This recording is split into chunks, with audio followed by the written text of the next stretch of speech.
वो बच्चे जो फार्मूला मिल्क पे जाते हैं फर्स्ट डे हम्म। से ही, तो कुछ माएँ जो है ना वो थोड़ा सा टाइम गुजरने के बाद बगैर किसी कंसल्ट किए वो फौरी तौर पे उसको खुला दूध लगा देती हैं, तो क्या इसके क्या नुकसानात होते हैं? देखिए, खुला दूध जो है, एक तो मिल्क में अडल्ट्रेशन बहुत ज़्यादा हो रही है कि आपको नहीं पता कि आप जो दूध पी रहे हो कितना ख़ालिस है। ठीक है। और उसमें बहुत से ऐसे कंपाउंड्स हैं जो बच्चे के लिए, बच्चे के एम्ब्रियो के लिए और गुर्दों के लिए ठीक नहीं है। यूरेट्स मिला दिए जाते हैं, उसमें अमोनिया है, फॉर्मेलिन है, डिफरेंट टाइप के इंग्रेडिएंट्स हैं जो किसी भी तरह हेल्थ के लिए एक्सेप्टेबल नहीं है। ठीक तो है। वो तो किसी तौर पे भी रिकमेंडेड नहीं है कि आप बच्चे को फ़ौरन से खुले दूध पे शिफ्ट करें। और दूसरा ये कि मदर फीड जो है, वो उसका कोई नेमल-बदल नहीं है। ठीक है। माँओं से यही रिक्वेस्ट है, बार-बार यही कहा जाता है कि अपने बच्चों को सिर्फ़ अपना ही दूध पिलाएँ, क्योंकि माँ के दूध में जो ग़िज़ाइयत है, वो बाकी किसी भी, चाहे आप फ़ॉर्मूला मिल्क ले लें, चाहे आप गाय का दूध ले लें या कोई और दूध ले लें, वो किसी तरह भी माँ के दूध के बराबर नहीं हो सकता। माँ के दूध में जो इम्यूनोग्लोबुलिन्स पाई जाती हैं, वो बच्चे को बहुत सी बीमारियों से महफूज़ रखती हैं, जिसमें कान के इन्फेक्शंस हैं, मोशन लग जाना, छाती की इन्फेक्शन है, निमोनिया है, ये सारी बीमारियों से जो है माँ का दूध बच्चे को महफूज़ रखता है। तो कोई भी इस तरह का मिल्क चेंज करने से पहले आप अपने नियरेस्ट जो चाइल्ड स्पेशलिस्ट हैं, उनसे ज़रूर कंसल्ट करें कि आपकी बच्चे की उम्र के लिहाज से कौन-सा दूध उसके लिए अच्छा होगा। अच्छा डॉक्टर साहब, आप यहाँ पे ये बात करते हैं हम कि एक तो फार्मूला मिल्क की बात हो रही थी, फार्मूला मिल्क और मदर फीड को किस तरह हम लोगों को ये बताएं कि मदर फीड अगर दिया जाए तो सबसे बेस्ट है, अदरवाइज फिर फार्मूला और थर्ड पे जाके फिर आप खुला दूध। जी।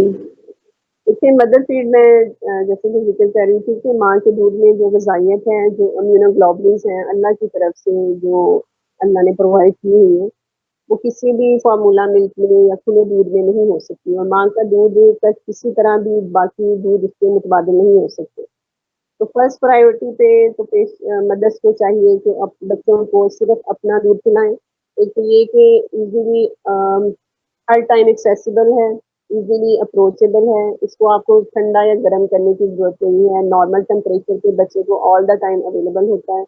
ठीक है। दूसरा ये कि जब चाहें आप, बच्चा जब भी भूख फील करते हैं, आप उसको पिला सकते हैं। अगर आप दूसरे फार्मूला मिल्क की बात करें तो उसके लिए आपको स्पेशल उठ के जाना है, उसका फीडर वॉश करना है, उसका मिल्क प्रिपेयर करना है। उसमें हाइजीनिक कंडीशंस का भी मसला आ सकता है कि अगर थोड़े बहुत जरासीम लग गई, अच्छी तरह सफाई का नहीं ख्याल रखा गया, उसकी वजह से बच्चे को मोशन लग सकते हैं, पेट के मसाइल हो सकते हैं। फिर मिल्क एलर्जीज़ बहुत कॉमन है, बच्चों में इतनी कॉमन हम मिल्क एलर्जीज़ देखते हैं कि ये डायरिया होता है, मोशन लग जाते हैं और रैशेज़ होते हैं, वज़न नहीं बढ़ता, अच्छा ब्लड डॉक्टर आना। साहब, यहाँ पे एक कंप्लेन ये भी पेशेंट लेके रिपोर्ट होता है कि अगर कोई फार्मूला मिल्क पीते हैं तो उनकी चेस्ट जो है ना हर वक्त ब्लॉक रहती है, तो क्या आपकी प्रैक्टिस में भी ऐसे केस रिपोर्ट होते हैं? देखिए, एलर्जी जो है ना, मिल्क एलर्जीज़, वो चाहे फ़ॉर्मूला मिल्क है, चाहे वो खुला दूध है। तो बेसिकली इसका काउज़ मिल्क प्रोटीन एलर्जी। तो प्रोटीन दोनों में अवेलेबल है ना, तो उनमें तो मिल्क एलर्जी से हम डायरिया भी देख सकते हैं और चेस्ट इन्फेक्शंस भी देख सकते हैं। एक आईजीई मीडिएटेड होती है और एक नॉन आईजीई मीडिएटेड है।